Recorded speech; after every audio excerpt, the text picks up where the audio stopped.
प्रभारी रंधावा और अध्यक्ष डोटासरा दिल्ली पहुंचे हैं। दोनों सड़क मार्ग से दिल्ली पहुंचे। शाम को 5 होनी है स्क्रीनिंग कमेटी की ये बैठक होगी और इस बैठक में हिस्सा लेने के लिए पहुंचे हैं। दिनेश हमारे साथ लगातार जुड़े हुए हैं। दिनेश, क्या कुछ जानकारी? 5 बजे बैठक है, उससे पहले रंधावा और डोटासरा दिल्ली पहुंचे हैं। देखिए, टिकटों की घोषणा का काउंटडाउन मेगा शुरू हो चुका है और टिकटों के चयन का फैसला पूरी तरह से दिल्ली में शिफ्ट हो चुका है। आज स्क्रीनिंग कमेटी की दूसरी फुल बैठक होगी, जिसके लिए तमाम जो नेता है दिल्ली पहुंच चुके हैं। तीनों सह प्रभारी दिल्ली में मौजूद है और थोड़ी देर पहले सड़क मार्ग से प्रभारी सुखजिंदर सिंह रंधावा और अध्यक्ष गोविंद सिंह डोटासरा वो दोनों दिल्ली पहुंच चुके हैं और 5 बजे की बैठक से पहले जो उनको तैयारी करनी है, दस्तावेज तैयार करने और एक्सरसाइज करनी है, उस काम में वो जुट चुके हैं। और दोपहर 2 बजे सीएम अशोक गहलोत भी हवाई मार्ग से दिल्ली पहुंच जाएंगे और उसके बाद इन सभी नेताओं की 5 बजे 15 GRG वॉर रूम में बैठक होगी। लंबी मैराथन बैठक चल सकती है, देर रात तक ये बैठक हो सकती है, क्योंकि कल सुबह AICC मुख्यालय में CEC की बैठक होनी है।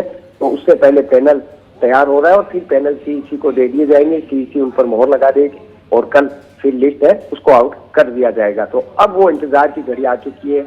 हजारों की तादाद में जो टिकट के दावेदार है दिल्ली में डेरा डाले हुए हैं, उनके समर्थक यहाँ पर जुटे हुए, नारेबाजी कर रहे हैं, टिकट दिलाने और किसी की टिकट कटाने की मांग को कर रहे हैं। और आज कांग्रेस और भाजपा दोनों में ही कह सकते हैं कि मेगा दिल्ली में सियासत परवान पर रहेगी।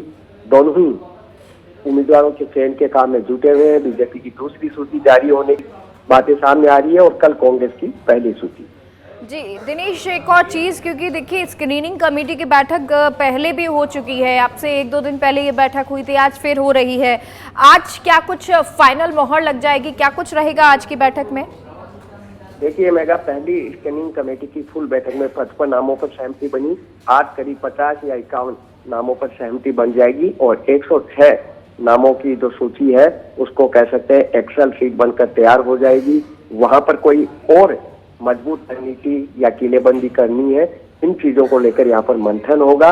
और उसके बाद कांग्रेस पूरी तरह से जनजागरण जो यात्रा निकल रही है, कल जैसे ही लिस्ट आउट होगी पूरी ताकत जनजागरण यात्रा में जुटा दी जाएगी और उसके बाद 25 अक्टूबर के बाद फिर इसी तरह स्क्रीनिंग कमेटी और CEC की बैठकों का राउंड है वो शुरू होगा और कल पहली सूची के लेकिन काम क्योंकि कल दिनेश CEC की जो बैठक है वो भी होनी है, क्या जो नामों पर मोहर लगी कि उसे फाइनल कर दिया जाएगा और उसके बाद जारी होगी, या CEC की बैठक में 1-2 नाम ऊपर नीचे हो सकते हैं?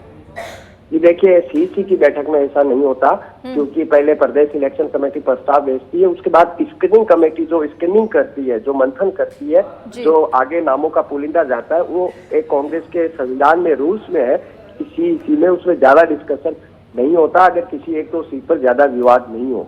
कई बार विवाद हो जाता है, बड़े नेताओं की सहमति नहीं बनती, तो वहाँ ऑब्जेक्शन और तथ्यों और आंकड़ों के सही पक्ष रखा जाता है कि इस सीट पर अगर इस उम्मीदवार को उतारते तो ये नुकसान है और ये फायदा है। तो अमूमन कांग्रेस में ऐसा ही होता है कि CEC बैठक एक फॉर्मेलिटी होती है पैनल पर मोहर लगाने के लिए। तो कल एक ऐसे बैठक की रस्म अदायगी बचेगी। चलिए, बहुत बहुत शुक्रिया आपका दिनेश।